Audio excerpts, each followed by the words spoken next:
আপনি একটা খারাপ কাজ করতে যাচ্ছেন, কেউ কোথাও নাই, কেউ বাধা দেওয়ার নাই, কেউ জানবেও না, কিন্তু আপনার হৃদয় জানবে, আপনার মন জানবে যে আপনি একটা অন্যায় কাজ করছেন। আপনার মন তখন বলবে এটা অন্যায়, এটা ঠিক নয়। এটাই হলো তাকওয়া। আচ্ছা বলুন তো, এই রোজার সময়, রমজান মাসে রোজার সময় আমরা কিন্তু তাকওয়া করি না? করি না? জোরে বলুন। ম্যাক্সিমাম মানুষ রোজা রাখে, মুসলমান নামাজ ঠিক মতো পড়ে না, কিন্তু রোজা রাখে। রাখে না? 100 জনের 95 জন রোজা রাখে গ্রামের মধ্যে।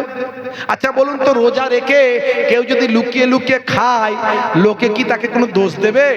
ধরতে পারবে? হ্যাঁ, সে লুকিয়ে খেয়ে নিল। আরে বাবা, পুকুরে লাইতে গিয়ে যদি ডুবুক দিয়ে তলায় 2 ঘট পানি খেয়ে নেয় তাহলেও তো হয়, অসুবিধা নাই। কিন্তু খাই কি কেউ এরকম? ঘরের দরজা বন্ধ করে খেয়ে নিয়ে আর পাড়ায় বলে বলে বারে আমি রোজা রেখেছি? এরকম কাউকে শুনেছেন কোনোদিন? যে রাখে সে রাখে, যে রাখতে পারে না কোনো কারণে, ইনকেস সে রাখতে পারে না, সেটা আলাদা কথা। কিন্তু রোজা রেখে কেউ ধাপ্পাবাজি করে না, 2 নম্বরই করে না যে আমি রোজা রাখিনি কিন্তু রেখেছি বলে বলে না। বা রোজা রেখে ওপরটাই প্রকাশ করছে রোজা রেখেছি, কিন্তু লুকিয়ে লুকিয়ে খেয়ে নিচ্ছে। এই যে অন্তর বলছে না রে তুই রোজা রেখেছিস, তুই খাবি কি করে? পানি খাও তো চলবে না, 1 ঘট পানিও তুই খেতে পারবি না। এর নাম হলো তাকওয়া। সবাই জানে যে আমি রোজা রেখেছি, কিন্তু আমি 2 ঘট পানি খেয়ে নিলে কেউ ধরতেই পারবে না, কিন্তু তারপরও আমি খাচ্ছি না, কারণ আমি জানি যে পানিটা খেয়ে নিলে আমার আর রোজাটা হবে না। এর নাম হলো তাকওয়া। এই তাকওয়া যদি আমরা আমাদের জীবনে বাস্তবায়িত করতে পারি, তাহলে কাউকে একটা ছোট বড় কথা বলার আগে আমার তাকওয়া বলবে, এই লোকটাকে ছোট বড় কথা বলবো, আমার ক্ষমতা আছে, ও হয়তো মুখ বুজে সহ্য করবে, কিন্তু মহান আল্লাহ কিন্তু ছাড়বে না। কিরামান কাতিবিনা ইয়ালামুনা মা তাফআলুন। আমাদের 2 কাঁধে যে সিসি ক্যামেরা নিয়ে 2 ফারিস্তা বসে আছেন, আমি যা করছি সব সেখানে ক্যামেরায় উঠছে, লিপিবদ্ধ হয়ে যাচ্ছে। আমি কারো মনে দুঃখ দিয়ে কথা বলতে পারবো না। এটা আমার তাকওয়া। বুঝতে পারছেন ভাইরা আমার, তরুণ যুবকেরা আমার, এই তাকওয়াকে জিন্দা করুন। এখন তাকওয়াওয়ালা মানুষ কমে গেছে। আমি এই মাত্র 1 সপ্তাহ কদিন হলো মাত্র উমরা হজ থেকে ফিরেছি। আপনারা অনেকেই জানেন, মক্কা শরীফ মদিনা শরীফ থেকে ফিরেছি। আমি প্লেনে করে আসছি, প্লেনে দিয়েছে ভাই আমার অপশন আছে খাবার, একটা হলো চিকেন রাইস আর একটা হচ্ছে ভেজ রাইস। তা হাজি সাহেবদের মধ্যে অনেককে দেখছি চিকেন রাইস খাচ্ছে। বুঝতে পারছেন? কয়েকজনকে বললাম আপনি চিকেন খাচ্ছেন, সে তো ওরা হালাল বলবে, সেটা ঠিক কথাই, ওরা তো আর হারাম বলবে না, হালালই বলবে। বুঝতে পারছেন? কিন্তু আপনার তাকওয়া কি বলে? কখন কে হালাল করছে আপনি কি দেখেছেন? তাকে হালাল করা হয়েছে কিনা আপনি জানেন? এই যে যারা আমরা মনে করি ও আমার কি, ও না হলে একটু কেটেই দিল, আর না হলে 3 প্যাচে 2.5 প্যাচে দিয়ে দিল, এর আর পার্থক্য কি আছে? বড় পার্থক্য তো একটা আছে, সেটা হলো আমার আপনার ঈমানের পার্থক্য। কিন্তু 2 নাম্বার বৈজ্ঞানিক পার্থক্যটা শুনে নেন, বৈজ্ঞানিক সায়েন্সের পার্থক্যটা শুনে নেন। যে কারণে অনেক অমুসলিম ভাইরাও জবাই করা মুরগি চিকেন খায়, অনেক অমুসলিমরা খায়। তারা বলে না এই 2.5 প্যাচে এটাই হলো সঠিক, এটাই হলো বৈজ্ঞানিক পদ্ধতি। কেন? সায়েন্স বলছে যখন কোনো পশু পুরোটাই কেটে দেওয়া হয় তখন তার স্পাইনাল কর্ডটা কেটে যায়। স্পাইনাল কর্ড আমাদের মানুষেরও আছে। দেখুন এই ঘাড়ের নিচে থেকে একটা ভাই আমার সোজা একটা ছড়ির মতো, একটা লাঠির মতো নেমে গেছে, এটা হলো স্পাইনাল কর্ড। কোন পশুর, কোন পাখির, কোন জীবের যদি স্পাইনাল কর্ড কেটে যায়, তার ব্লাডটা সঙ্গে সঙ্গে সেখানে দাঁড়িয়ে যায়, ব্লাড আর ক্লিয়ার বেরিয়ে আসে না। অর্থাৎ ওই গোস্তের সঙ্গে, শরীরের সঙ্গে প্রত্যেক জায়গাতে ব্লাডটা সেখানে জমাট বেঁধে যায়, রক্তটা জমে যায়। এই রক্ত জমে যাওয়ার কারণে, ব্লাড ক্লিয়ার না হওয়ার কারণে, যেমন খাদ্যের সুস্বাদু কমে যায়, বা আমার খাবারটা সুস্বাদুও হয় না, তেমন ব্লাডটা জমে যাওয়ার কারণে, স্পাইনাল কর্ড কেটে যাওয়ার কারণে ওই পশুর গোস্ত খাওয়াটা আমাদের শরীরের জন্য ক্ষতিকর হয়। এটা আমি বলছি না, সায়েন্স বলছে।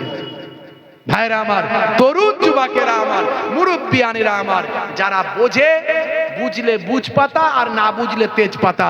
তো অনেক হাজি সাহেবরাও পর্যন্ত বলে ও হুজুর হালাল, কোনো অসুবিধা নাই। আপনি কি দেখেছিলেন নাকি হালাল না হারাম? হ্যাঁ, আপনি কি দেখেছেন?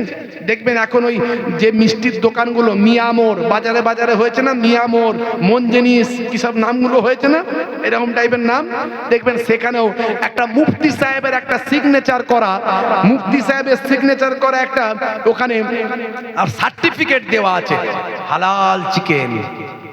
ওখানেও চিকেন পাওয়া যায়, হালাল চিকেন। এই হালাল দেখেই মুসলমান একেবারে খালি বলতে দেরি হালাল, ও খাবার জন্য রেডি। আরে তোর উদ্দেশ্য তো খাওয়া, আর তুই একবার শুধু শুনতে চাস হালাল কি হারাম, কিন্তু তোর তাকওয়া ঠিক নাই, ভেরিফাই করলি না। এত তোর খাদ্যের প্রতি লোভ, খাদ্যের প্রতি তোর কোনো কন্ট্রোল বলে কিছু নাই। ভাইয়েরা আমার, ওই চিকেন কিনে নিয়ে এসে গাপা গাপ খেয়ে নিচ্ছে। ও কোথাকারের কোন মুফতি পয়সা নিয়ে ফতোয়া দিয়েছে, সে কি দেখে দিয়েছে নাকি? এখন তো চিকেন অনেকে কাটে, দেখবেন নামাজ নাই, পেচ্ছাপ নাই, দাড়ি নাই। ভাই আমার, কোন রকম জুম্মার দিনও যায় কিনা বলা মুশকিল, পেচ্ছাপ করে পাক পবিত্র হয় কিনা ঠিক নাই। খালি ওই মুরগিটা জবাই করার জন্য, এই মুরগিটা বিক্রি করার জন্য মাথায় টুপিটা দেয়। দেখবেন চিকেন দোকানগুলো সব মাথায় টুপি দিয়ে চিকেন বিক্রি করছে। আর যে একটু চোখের আড়াল হচ্ছে, চাচা ওইদিকে তাকিয়ে দেখো কে আসছে গো তোমার, বলবে যে হালাল করলি কিনা দেখি। ও তো হালাল ফালাল মতো বুঝতে পারে না, কেউ করবো না। ও পায়ে করে ধরলো, সাট করে মারলো, বলে ও হালাল হয়ে গেল, কোনো অসুবিধা নাই। বুঝতে পারছি? হাই রে হাই, রাগ করবেন না বাপ, নিজে জবাই করে খাবেন, না হলে খাওয়ার দরকার নাই। আপনার ঈমান আমলকে নষ্ট করবেন না। আমি কারো শত্রুতা করছি না, কাউকে খারাপ বলছি না। আপনার রুচি আপনার কাছে, আমার রুচি আমার কাছে। কে খেলো কে খেলো না সেটা পরের ব্যাপার। যারা মনে করেন আমি তাকওয়া করতে চাই, আমি ঈমানদার হতে চাই, তারা কিন্তু বুঝে সুঝে চলতে হবে। কত হাজি সাহেবদের দেখলাম ও প্লেনে চিকেন বিরিয়ানি খেয়ে ফেললো, কোনো অসুবিধা নাই। বুঝতে পারছেন? ভেজ খাবো, ওরে বাপরে বাপ, চিকেন পেলে আবার ভেজ কেউ খায় নাকি? হ্যাঁ, চিকেন মুখের সামনে এসেছে। হে তরুণ যুবকেরা, হে আমার বন্ধুরা, শুনে রেখে দিন বাবা, জেনে রেখে দেন। হে মুসলমান, একটু লক্ষ্য করুন, একটুখানি খেয়াল করুন বাপ, আপনাকে আমাকে এর জন্য সঠিক ওয়েটা মেনে চলতে হবে, সঠিক রাস্তাটা মেনে চলতে হবে। কোরআন হাদিস পাকের জ্ঞান অর্জনটা করতে হবে। কোরআন হাদিস পাকের জ্ঞান যার মধ্যে আছে তার সঙ্গে যোগাযোগটা করতে হবে। অর্থাৎ পৃথিবীর জমিনে একজনের ছাত্র আপনাকে হতে হবে। আপনি যদি হয় টিচার হয়ে যান, হয় আপনি টিচার হয়ে যান, আর টিচার যদি না হন তাহলে কারো স্টুডেন্ট হয়ে যান। আমাদের সমাজের ম্যাক্সিমাম মানুষ না টিচার না স্টুডেন্ট। কি হবে? কি হবে বলেন? আপনি তো কারো স্টুডেন্টও নয়, আর আপনি টিচারও হতে পারেন না। তো হয় টিচার হয়ে যান, তাহলে আপনাকে কারো আর স্টুডেন্ট হওয়া লাগবে না, কারণ সব মাল করি আপনার ভিতরই আছে, কোরআন হাদিসের জ্ঞান। আর যদি বলেন নাই, তাহলে কারো স্টুডেন্ট হয়ে যান। স্বয়ং আল্লাহ নিজে কোরআনে বলছেন, হে তরুণ যুবকেরা, হে আমার বন্ধুরা, শুনে রেখে দিন বাবা, জেনে রেখে দেন। আমার আল্লাহ কোরআন মাজিদের ভিতরে বললেন, ইয়া আইয়ুহাল্লাযীনা আমানুত্তাকুল্লাহ ওয়া কুনু মা'আস সাদিকিন। হে বিশ্বাসী বান্দারা, তোমরা আমি আল্লাহকে ভয় করো। এই আল্লাহকে ভয় করার কথা আল্লাহ বহু জায়গায় বলেছে। যদি আল্লাহকে আপনি ভয় করেন, কারোর উপরে জুলুম করতে পারবেন না। আল্লাহকে যদি ভয় করেন, ওজনে ঠকাতে পারবেন না। আল্লাহকে যদি ভয় করেন, আলছেটে বাড়াতে পারবেন না। আল্লাহকে যদি ভয় করেন, ভাই ভাইয়ের হকটা নষ্ট করতে পারবেন না। আল্লাহকে যদি ভয় করেন, পাড়া প্রতিবেশীর সঙ্গে খারাপ আচরণ করতে পারবেন না। আল্লাহকে যদি ভয় করেন, পিতা মাতার উপর কটু কথা বলতে পারবেন না। আল্লাহকে যদি ভয় করেন, আলেম ওলামাদের সঙ্গে বেয়াদবি করতে পারবেন না। আল্লাহকে যদি ভয় করেন, হে যুবকেরা, আপনি জুয়া খেলে পয়সা ইনকাম করতে পারবেন না। আল্লাহকে যদি ভয় করেন, তাস খেলে সময় নষ্ট করতে পারবেন না। আল্লাহকে যদি ভয় করেন, free fire PUBG online game খেলে ঘন্টার পর ঘন্টা সময়টা নষ্ট করতে পারবেন না। এরই জন্য আল্লাহ সব জায়গায় বলেছেন আমাকে ভয় করো। কত জায়গায় যে বলেছেন আল্লাহ ভয় করো। আল্লাহকে ভয় বান্দাকে ভয় একরকম। আল্লাহ হলেন মনিব, আল্লাহ হলেন স্রষ্টা, সারা বিশ্ব হলো সৃষ্টি। আমরা পুলিশকে অনেক ভয় পাই, নেতাকে অনেক ভয় পাই, মিলিটারিকে অনেক ভয় পাই, এমনকি ডাক্তারের কাছে গেলেও ডাক্তার কি বলে দেবে রে বাবু, বকে ফকে দেবে না কি ভয় পাই, মাস্টারের কাছে গেলে মাস্টারকে ভয় পাই। কিন্তু সব কিছুকে যিনি সৃষ্টি করেছেন সেই আল্লাহকে যদি আমরা ভয় পেতাম তাহলে অপরাধ আমাদের কাছ থেকে কমে যেত, অপরাধ মুক্ত সমাজ তৈরি হতো। বুঝতে পারছেন? হে তরুণ যুবকেরা, আল্লাহ বলছেন বান্দারে তুমি আমাকে ভয় করো আর দুনিয়ার জমিনে সত্যবাদীদের সঙ্গে তোমরা সঙ্গী হয়ে যাও। যারা সত্যবাদী ভালো মানুষ তাদের সঙ্গী হতে হবে। চোরের বন্ধু হলে হবে না, বেনামাজির বন্ধু হলে হবে না, মিথ্যাবাদীর বন্ধু হলে হবে না, চিটিংবাজ ধাপ্পাবাজির বন্ধু হলে হবে না, তাহলে তোমার আখিরাতটা বরবাদ হবে। এর জন্য বলা হয়েছে সবার সঙ্গে তুমি মিশবে, অসুবিধা নাই, তাকে হেদায়েতের আহ্বান করবে। উদউ ইলা সাবিল রাব্বিকা বিল হিকমাতি ওয়াল মাউইজাতিল হাসানা, তুমি মানুষকে আহ্বান করো ইসলামের দিকে, ন্যায়ের দিকে, সত্যের দিকে, ইসলামের দিকে মানুষকে আহ্বান করো, সুন্দর উপদেশ, সুন্দর কৌশল। এর জন্য তুমি মানুষের সঙ্গে মিশবে, নিশ্চয় মিশতে পারো। মানুষকে সুন্দর ভাবে পোলাইট ব্যবহার দেখিয়ে, মানুষকে সুন্দর সুন্দর কথা বলে মানুষকে অন্যায় থেকে ভালো কাজের দিকে ধাবিত করো। কিন্তু তোমার বন্ধু, তুমি কোনো চোরের সঙ্গে বন্ধুত্ব করতে পারবে না, তুমি কোনো মাতালের সঙ্গে বন্ধুত্ব করতে পারবে না, তুমি কোনো মিথ্যাবাদী, সুদখোর, দাগাখোর বা আমার জেনাখোর, ব্যভিচারখোরের সঙ্গে ভাই আমার বন্ধুত্ব করা চলবে না, হারাম। আমরা কার সঙ্গে মিশছি এ নিয়ে আমাদের কোনো মাথা ব্যথা নাই, কার সঙ্গে মিশছি দুনিয়াতে এ নিয়ে আমাদের কোনো মাথা ব্যথা নাই। নবী বলেছেন মান হাব্বা লিল্লাহি ওয়া আগবাযা লিল্লাহি ফাকাদ ইসতাকমালাল ঈমান।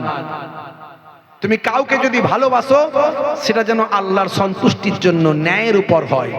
আর কারো সঙ্গে যদি তোমার ঝগড়া থাকে, রাগারাগি থাকে, সেটাও যেন আল্লাহর সন্তুষ্টি, যে ও খারাপ মানুষ, ও অন্যায় কাজ করছে, এই জন্য ওকে আমি ভালোবাসি না, সেটা আল্লাহর জন্য হয়, তোমার ব্যক্তিগত স্বার্থে যেন না হয়।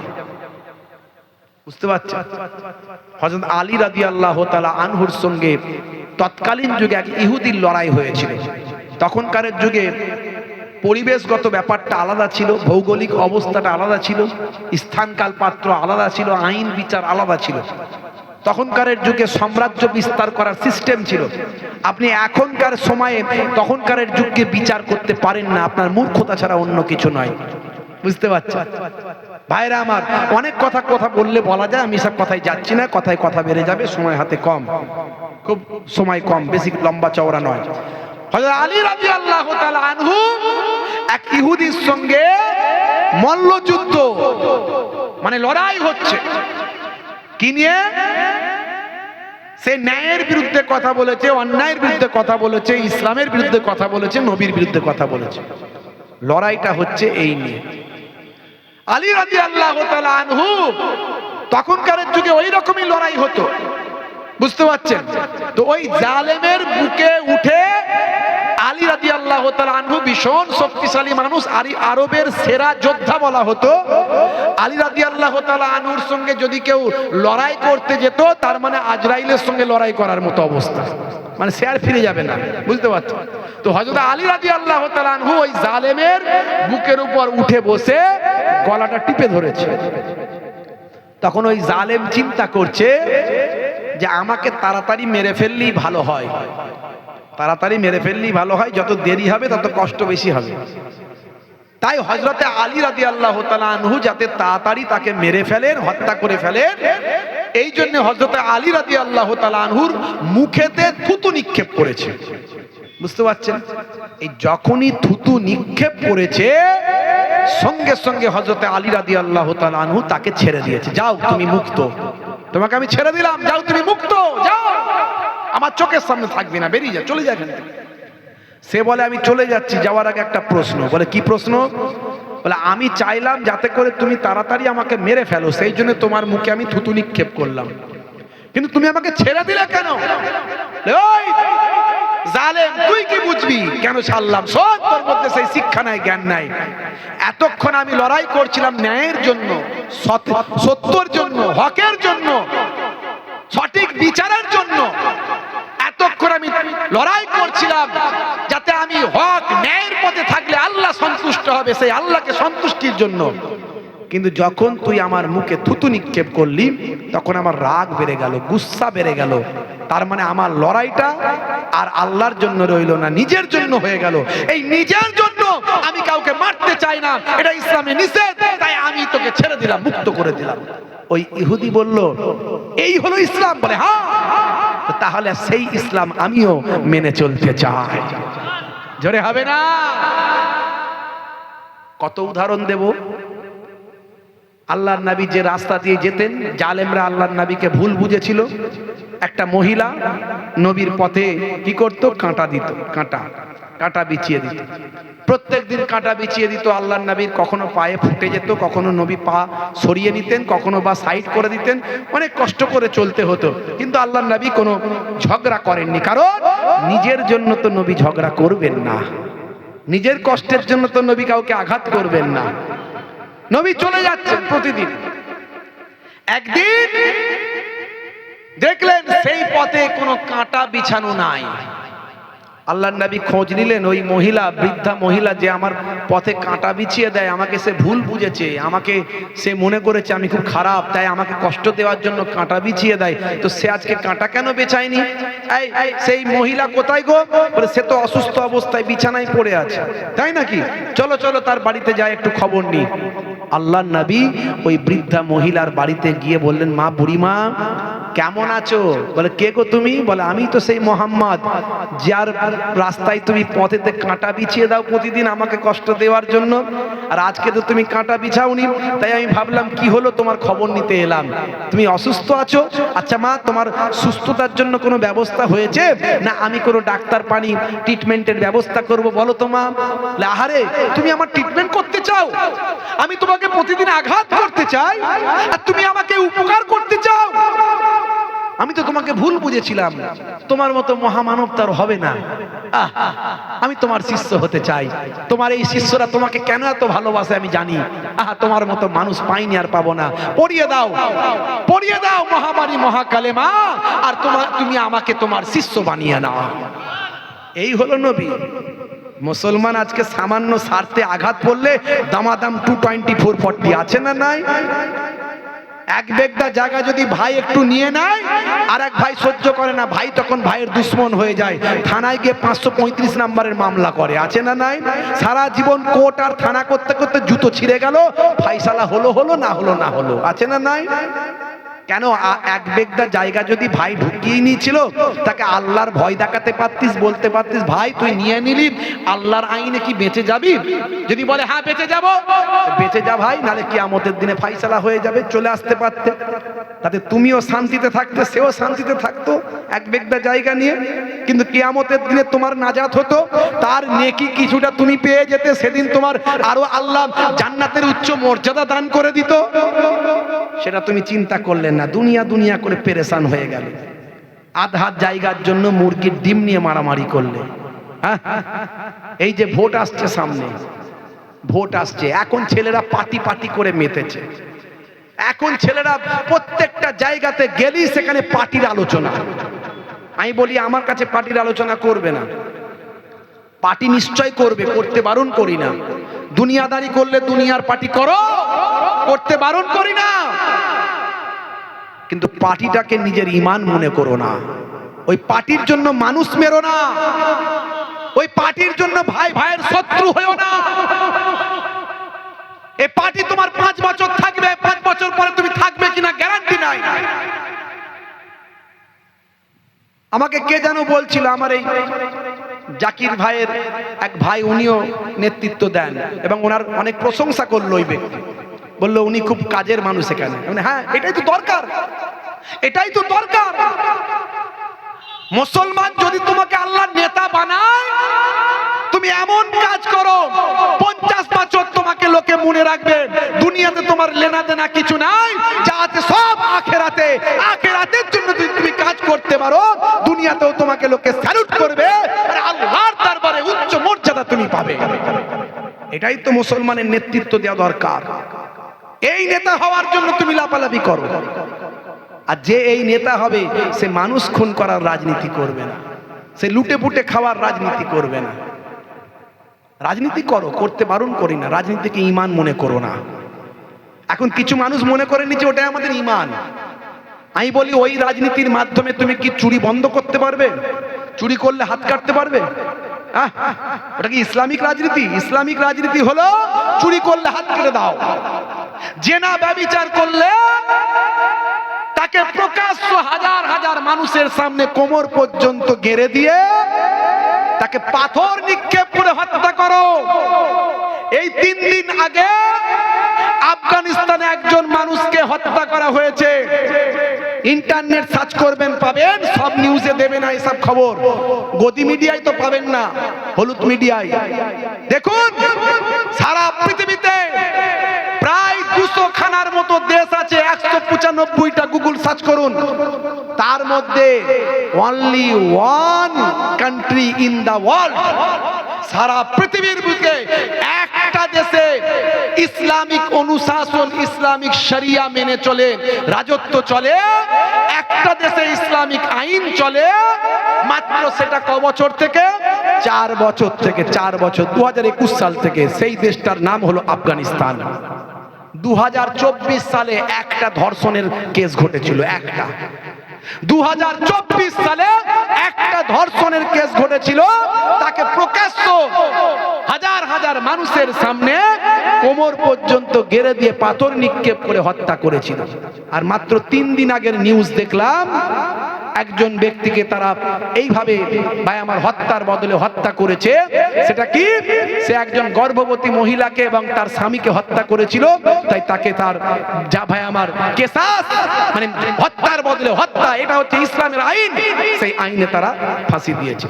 সেই আফগানিস্তানের বিদেশ মন্ত্রী আমাদের ভারতবর্ষে এসে ঘুরে গেছে কদিন আগে, আপনারা জানেন, এসেছিলেন। তার নাম হলো মোল্লা আমির খান মুত্তাকি। আগেও মোল্লা, পরেও মোল্লা। যে আমাদের এখানকার ভাইরা এই মোল্লাদের সহ্য করতে পারেন না, মোল্লা অমুক তমুক বলেন, সামান্য ভুল ত্রুটিগুলো মানুষের কাছে বড় বড় করে দেখায়, একটুতি অত্যাচার জুলুম করেন, কটু বাক্য প্রয়োগ করেন, ইন্টারনেটে গিয়ে গালাগালি কমেন্ট করেন। আর তারা এসে দেখলো এই সবচেয়ে বড় মোল্লাটা আফগানিস্তান থেকে এসে ভারতে ঘুরে গেল, আর ভারতের যোগী রাজ্যের পুলিশ প্রশাসন তাকে স্যালুট দিয়ে সব জায়গায় ঘুরে ঘুরে দেখিয়ে দিল। এ তো সব আল্লাহর কৌশল, কৌশলের উপরে আল্লাহর বড় কৌশল চলে, কথা ঠিক না ভুল? বুঝতে পারছেন? এই জন্য বলি আল্লাহর হয়ে যাও, আল্লাহ তোমার হয়ে যাবে। আল্লাহর হয়ে যাও, আল্লাহ তোমার হয়ে যাবে। আজ থেকে প্রতিজ্ঞা করো নামাজি হবে। সম্মান তোমাকে নিতে হবে না, সম্মান তোমার কাছে ছুটে আসবে, লোকে তোমাকে স্যালুট করবে। হে তরুণ যুবকেরা, হে আমার বন্ধুরা, শুনে রেখে দিন বাবা, জেনে রেখে দেন, আল্লাহর নবীর ইন্তেকালের 1000 বছর পর দ্বিতীয় হাজারের প্রথম যিনি মুজাদ্দিদ হয়েছিলেন তিনি আর অন্য কেউ নন, তিনি হলেন কে? হযরতে আহমদ স্নেহেন্দি মুজাদ্দিদে আল-ফেসানি। পাঞ্জাবের স্নেহেন্দ শরীফে যার রওজা মোবারকটা আছে, সেই আহমদ স্নেহেন্দি মুজাদ্দিদে আল-ফেসানি অন্যায়ের বিরুদ্ধে কথা বলেন। তৎকালীন যুগের বাদশাহ, তৎকালীন যুগের রাজা যে আইনটা চালাচ্ছেন, সেই আইনে অনেক ভুল ভ্রান্তি আছে, হিতে বিপরীত আছে, মানুষের প্রজাদের অনেক অসহায় আমার ক্ষতি আছে, জনসাধারণের বিপক্ষে তারা আইন করেছে। এর জন্য হুজুর প্রতিবাদ করেছেন। এই প্রতিবাদ করার জন্য হে তরুণ যুবকেরা, হযরতে আহমদ স্নেহেন্দি মুজাদ্দিদে আল-ফেসানিকে জেলখানায় বন্দী করা হয়েছে। আল্লাহর ওলি হযরতে আহমদ স্নেহেন্দি মুজাদ্দিদে আল-ফেসানি জুব্বা পরে, মাথায় পাগড়ি, হাতে আসা লাঠি, গাল ভর্তি দাড়ি, আল্লাহর ওলির চেহারা, জেলখানার ভিতরে যখন ঢুকেছেন, মুসলিম জেলবন্দিরা মুজাদ্দিদে আল-ফেসানিকে চিনতে পেরেছে। আরে বাপরে বাপ, জামানার এত বড় আল্লাহর ওলি, তিনি জেলখানায়। হুজুর বেয়াদবি নেবেন না, আমরা তো লেঠিয়ালি করে জেলখানায় এসেছি, আমরা তো মার্ডার করে খুন করে জেলখানায় এসেছি, আমরা চুরি ছিনতাই করে জেলখানায় এসেছি, আমরা আমরা অপরাধ করে জেলখানায় এসেছি, কিন্তু আপনাকে দেখে মনে হয় এই মানুষটা কোনোদিন কোনো অপরাধ করতে পারে না। ঠিকই বলেছো বাবা, আমি জেলখানায় এসেছি অন্য কারণে। আমি জনগণের জন্য কথা বলেছি, অন্যায়ের বিরুদ্ধে কথা বলেছি, সেই জন্য আমাকে জেলখানায় আসতে হয়েছে। তবে এতে আমার কোনো দুঃখ নাই, আল্লাহ যাতে রাজি, আমি মুজাদ্দেদে আলফে সানি তাতে রাজি। হে তরুণ যুবকেরা, হযরত মুজাদ্দেদে আলফে সানি স্নেহেন্দি হুজুর সেই সময় বলেছিলেন, হে জেলখানার কয়েদি বন্দীরা, শুনে রেখে দাও, জেনে রেখে দাও, আমি যদি জেলখানায় না আসতাম তাহলে তোমাদের মতো হাজার হাজার জেলবন্দীদের সঙ্গে আমার মোলাকাত হতো না। তো সবই তো আল্লাহর ইচ্ছা। আল্লাহ আমাকে জেলখানায় পাঠিয়েছে তোমাদের সঙ্গে কথা বলার জন্য। আমি তোমাদের সঙ্গে কথা বলতে চাই। তারাও আল্লাহর ওলিকে পেয়ে মুগ্ধ হয়ে গেল। কেউ 5 বছর, কেউ 10 বছর, কেউ 15 বছর জেলখানায় আছে। বাড়ির লোক আর এখন কেউ খবর নেয় না। তারা বড় কষ্টের মধ্যে, ভাই আমার জেলখানাটাকে তাদের ঘর বানিয়েছে। আল্লাহর ওলির কথা শুনে মানসিকভাবে তারা শান্তি পায়।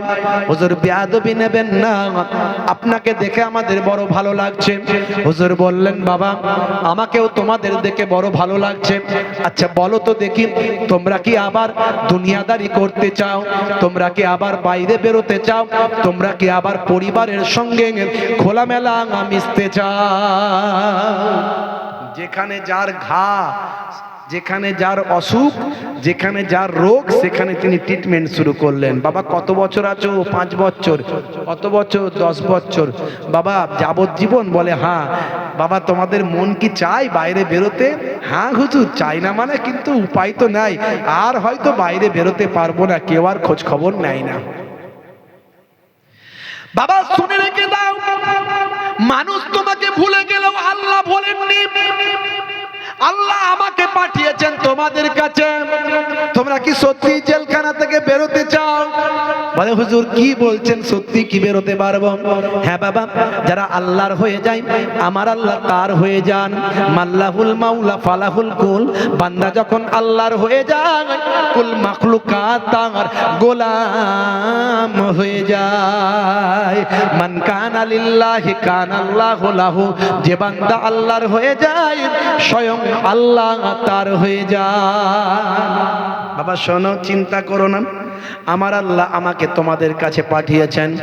তোমরা ভেবো না, চিন্তা করো না। জেলখানা থেকে বেরোতে চাও?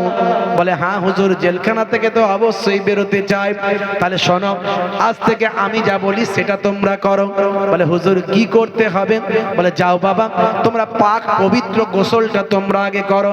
জেলখানার পুকুরে যাবে, নাকেতে পানি দেবে, আর গলায় পানি দিয়ে গার্গেল করবে, আর সারা শরীরটা ধৌত করবে ভালো করে। এটা হলো গোসলের 3টে ফরজ। গোসলের ফরজ কটা বলেন? অনেক যুবকেরা জানে না। জুম্মার দিনে জুম্মা পড়ে, 5 ওয়াক্ত অনেকে পড়ে, বাকি মোটামুটি আল্লাহ জানে না। সবাই পড়ে মাশাআল্লাহ, এখানে সব 5 ওয়াক্ত নামাজি। কথা ঠিক না ভুল? কি জি? হ্যাঁ, রাগ করবেন না বাপ। আমার যুবক ছেলেরা এখানে খুব ভালো, এরা দিনের প্রতি অনেক মহাব্বত। তা আমার একটাই আপিল থাকবে, দিনের প্রতি ভালোবাসাটা তখনই কমপ্লিট হবে যখন আপনি 5 ওয়াক্ত নামাজি হবেন। নামাজি ছাড়া যদি দিনের প্রতি মহাব্বত থাকে, আপনার সেটা আধ খাওয়া হলো, কমপ্লিট হলো না। বুঝতে পারছেন? বলে হুজুর আমরা জুম্মার নামাজটা পড়ি না। শুধু জুম্মা পড়লে হবে না, আল্লাহ 5 বার হাজির দিতে বলেছে। 5 বার হাজির দিতে হবে। ওই জুম্মায় একদিন হাজির দিলে হবে না। আর নামাজটা ভালো করে শিখতে হবে। আল্লাহর নবী বলেছেন, সাল্লু কামা রাআইতুমুনি উসাল্লি। ওইভাবে নামাজ পড়ো যেভাবে আমি রাসূলকে নামাজ পড়তে দেখো। মুসলমানের ছেলে নামাজ পড়ছে মসজিদে, চুলকে যাচ্ছে, এত চুলকাচ্ছে, সর্বনাশ, সাদা চামড়া বের করে ফেলার খাপ। বুঝতে পারছো? আমি মনে মনে ভাবি, অবনী ঘোষের টাইগার ডবল অ্যাকশন বাম লাগাতে হবে না কিরে বাবা? মসজিদে নববীতে নামাজ পড়ছি, নামাজ পড়ে বসে আছি, জিকির আজকার করছি, একজন নামাজি হলো, নামাজ পড়তে শুরু করলো, আমার চোখটা তার দিকে গেল, সে দেখি সর্বনাশ, ও ভাই আমার হাতটা বেঁধে নিয়ে তাকবীরে তাহরিমা দিয়ে হাতটা বেঁধে নিয়ে সোজা ডান দিক বাম দিক তাকাচ্ছে। সর্বনাশ, এই আবার কেমন নামাজি রে বাবা, বুঝতে পারছেন? হ্যাঁ, মসজিদে দেখবেন মাঝে মাঝে অনেক নামাজি আসে, ও ডান দিক বাঁ দিক তাকায়, চাস্তো ভাই এলো না ফুফুতো ভাই এলো, সামনে ইমাম সাহেব কিরকম ভাবে দাঁড়িয়ে আছে দেখি তো, একটু ভালো করে দেখে নিল, মসজিদের কালারটা যেন চকচকে লাগছে, আজকে কি ব্যাপার হলো, পরিষ্কার হয়েছে, ওই কোনটায় কি আছে ওটা সব লক্ষ্য করছে, নামাজের মাঝখানে আছে না নাই। হ্যাঁ ভাইরা আমার, তরুণ যুবকেরা আমার, কিছু নামাজিকে দেখবেন ইয়ং ছেলে যুবকেরা ও জুম্মার দিনের মাত্র 2 রাকাতের নামাজি, সারাক্ষণ ওই মাচাতে বসে বসে পুকুরের ধারে নদীর পারে 10-15টা বন্ধু একসঙ্গে মিলে মোবাইল নিয়ে ঘাটাঘাটি করছে, ওখানেই ফ্রি ফায়ার পাবজি চালিয়ে দিচ্ছে, আর যেই মুয়াজ্জিন সাহেব একামত দিচ্ছে, ওরে নামাজ শেষ হয়ে গেল রে বলে মাঠ টান ছুট, ওই ছুটে গিয়ে একটা জুতো হাওড়া একটা শিয়ালদা, ওই সামনের দিকে এগিয়ে গেল, একদম সবাইয়ের ঘাড়ের উপর দিয়ে ডিঙিয়ে ডিঙিয়ে, আবার জিন্সের প্যান্ট স্কিন টাইট গেঞ্জি, ওসব শাহরুখ খানের ভক্ত, ও জিন্সের প্যান্ট কোনোদিন খুলবে না, জুম্মার দিনেও খুলবে না, বুঝতে পারছেন? আবার এখন নতুন স্টাইলের জিন্সের প্যান্ট সব বেরিয়েছে, স্ট্রেচেবল, মানে চাপ পড়লে বেড়ে যায়, টানলে বেড়ে যায়, গেঞ্জিও সব স্কিন টাইট, ওই বাপ রে বাপ, সলেমান খানের শিষ্য, আর সবাইয়ের কাঁধের উপর দিয়ে ভর করে ফার্স্ট কাতারে গিয়ে নামাজ পড়লে বলে বিরাট সওয়াব। এলো সবাই শেষে, আর সবাইয়ের কাঁধের উপর দিয়ে ভর করে ডিঙিয়ে গেল ফার্স্ট কাতারে, বুঝতে পারছেন? নামাজের কিছুই বোঝে না, সানা জানে না, দরুদ জানে না, আত্মায়াত পড়ে না, কিছু জানে না, ওই জুম্মার দিনে 2 রাকাতের নামাজি, যে ইমাম সাহেব আল্লাহু আকবার ও করে আল্লাহু আকবার, ইমাম সাহেব ও রুকুতে, ও সবাইয়ের আগে রুকুতে, তখনও সবাই রুকুতে যায়নি, ওর স্কিন টাইট প্যান্ট, জিন্সের প্যান্ট স্ট্রেচেবল, টান পড়লে বেড়ে যায়, ও টান পরে নিচের দিকে নেমে গেল, গেঞ্জি উপর দিকে উঠে গেল, এমনকি পেছনের লোকগুলো শিয়ালদার বর্ডার দেখতে পেল। আর নামাজটা হবে ভাই, বলুন তো, নামাজটা মাকরু হয়ে যাবে। এই যে তারাবি যখন হয় দেখবেন 1 মাস রোজা, কিছু ছেলে সেই সময় বিরাট দাড়িওয়ালা হয়ে যায়, দেখবেন একদম পাক্কা দাড়িওয়ালা, বলে ওরে রোজা আসছে রে, রোজাটা রাখবো, দাড়িটা ঠিক করে রাখি, আবার যে ঈদ হয়ে গেল, ঈদের দিনে দাড়ি ফাড়ি কেটে দিল, একদম, বুঝতে পারছে, একদম সাইজ করে দিল। ওই যে দাড়িওয়ালা, ও তো ভাই আমার অরিজিনাল দাড়ির মর্যাদা বোঝে না, ওই হুচুকে দাড়ি, ওই দাড়ি রেখে তারাবির নামাজ একদিনও কাজা নাই, সবাইয়ের আগে পাক্কা, ওই সময় মনে হবে একদম এরা একদম আল্লাহর নেক বান্দা হয়ে গেছে, বুঝতে পারছে, সবাইয়ের আগে। যারা 5 ওয়াক্তের নামাজি তারা ফার্স্ট কাতারে জায়গা পাচ্ছে না, এত ভিড় তারাবির নামাজে, বুঝতে পারছেন? আর তারাবির নামাজ একটু লম্বা করে হয়, ইমাম সাহেব একটু লম্বা করে কেরাত পড়ে, কারণ খতম তারাবি হচ্ছে। আউযু বিল্লাহি মিনাশ শাইতানির রাজিম, বিসমিল্লাহির রহমানির রহিম, আলহামদুলিল্লাহি রাব্বিল আলামিন, আর রহমানির রহিম, মালিক ইয়াউমিদ্দিন, ইয়াকা না'বুদু ওয়া ইয়াকা নাস্তাইন, ইহদিনাস সিরাতাল মুস্তাকিম, সিরাতাল লাযিনা আন'আমতা আলাইহিম, গায়রিল মাগদুবি আলাইহিম ওয়ালাদ-দাল্লিন।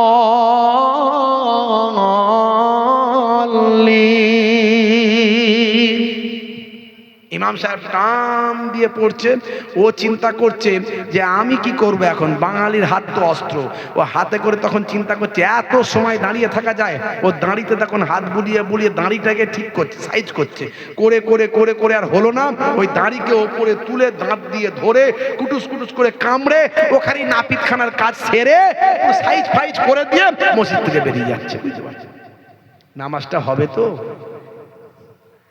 তাশাহুদে বসে আছে, আত্মায়াত করতে হয়, অনেক বড় দোয়া, আত্মায়াত ওর তো মুখস্থ নাই, ও তো সব করে না, তো কি করবে, বাঙালির হাত অস্ত্র, সবাই তাশাহুদে আত্মায়াত করছে, ও সরু আঙুলটা নাকে ভরে দিয়ে প প প প প প করে ঘোরাচ্ছে, ঘুরিয়ে ঘুরিয়ে কিছু সময় পরে একটা বল্টু বের করেছে, বুঝতে পারছেন?